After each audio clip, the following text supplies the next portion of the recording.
साले गरीब की औलाद, तेरे पास इतने सारे पैसे कहाँ से आए? बता, कहाँ से चोरी करी है? ये मेरा है। इस दुनिया में सबसे महंगी चीज क्या होती है पता है? वक्त। और जब यही वक्त किसी गरीब के खिलाफ हो जाए तो उससे ज्यादा बेबस कोई नहीं होता। ये कहानी है राघव की। एक आम सा नाम, लेकिन जिंदगी बिल्कुल खास नहीं। राघव शहर के उस हिस्से में रहता था जहां सपने देखना भी जुर्म माना जाता है। टूटी हुई झोपड़ी, सिर पर टपकती छत और पेट भरने के लिए रोज की लड़ाई। उसके पिता बचपन में ही गुजर चुके थे। माँ बीमार रहती थी और राघव रोज मजदूरी करता था, कभी कंस्ट्रक्शन साइट पर, कभी होटल के जूठे बर्तन धोता हुआ, और कई बार भूखा सो जाता था। शहर के लोग उसे देखकर मुंह बना लेते थे। कोई उसे निकम्मा कहता, कोई कहता कि इस जैसे लोग सिर्फ बोझ होते हैं। राघव सब सुनता था लेकिन चुप रहता था, क्योंकि उसे पता था जब जेब खाली होना तो आवाज भी कोई नहीं सुनता। एक दिन राघव रोज की तरह काम से लौट रहा था। दिन भर की थकान उसके चेहरे पर साफ दिखती थी। अचानक आसमान में काले बादल छा गए और तेज बारिश शुरू हो गई। लोग सड़क पर इधर उधर भागने लगे, कोई बस स्टॉप की तरफ, कोई दुकान के छज्जे के नीचे।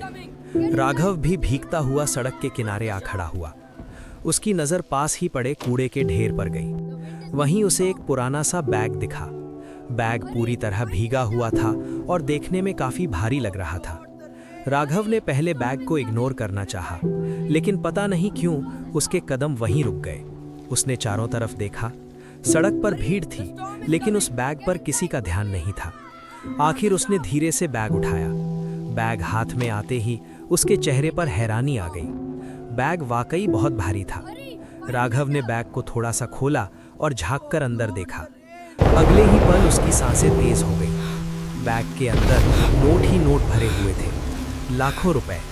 उसके हाथ कांपने लगे। आंखों को बार बार मलकर देखा, लेकिन जो दिख रहा था वो सच ही था। उसके दिमाग में एक आवाज़ आई, अब तुम्हारी सारी परेशानियां खत्म हो जाएंगी। माँ का इलाज हो जाएगा, भूख से छुटकारा मिल जाएगा। लेकिन दिल ने तुरंत सवाल पूछ लिया, ये पैसा तुम्हारा नहीं है। राघव बैग को लेकर भीगता हुआ अपनी झोपड़ी की तरफ चल दिया। उस रात वो बिल्कुल सो नहीं पाया। कभी बैग को देखता, कभी माँ के चेहरे को, कभी खुशी महसूस होती, कभी डर। उसे समझ नहीं आ रहा था कि ये पैसा उसके लिए वरदान है या एक बहुत बड़ी परीक्षा। अगली सुबह राघव ने एक बड़ा फैसला किया। उसने बैग उठाया और सीधा पुलिस स्टेशन पहुंच गया। पुलिस वालों को जब बैग के अंदर रखे पैसे दिखाए तो वो भी हैरान रह गए। इतनी ईमानदारी इस जमाने में कम ही देखने को मिलती है। पुलिस ने बैग अपने पास रख लिया और पूछताछ शुरू कर दी। राघव रोज पुलिस स्टेशन के चक्कर काटने लगा। कुछ दिन बाद बैग का असली मालिक मिल गया। वो शहर का एक बड़ा बिजनेसमैन था जिसका बैग भीड़ भाड़ में खो गया था। जब बिजनेसमैन को पता चला कि एक गरीब मजदूर ने उसका बैग ईमानदारी से लौटाया है, तो उसकी आंखें भर आईं।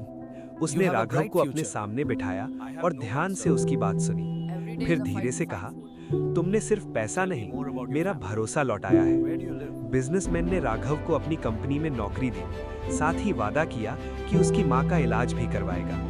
वक्त धीरे धीरे बदलने लगा। राघव की जिंदगी में पहली बार सुकून आया। कुछ सालों बाद राघव का अपना पक्का घर था। माँ बिल्कुल ठीक हो चुकी थी और राघव अपनी मेहनत से अच्छी पोजीशन पर पहुंच चुका था।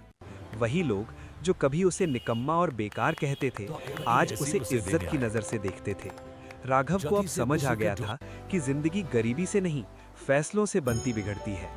गरीब होना कोई गुनाह नहीं होता, लेकिन ईमानदारी छोड़ देना सबसे बड़ा गुनाह होता है। इस कहानी से हमें एक ही सीख मिलती है, किस्मत देर से सही लेकिन सच का साथ जरूर देती है।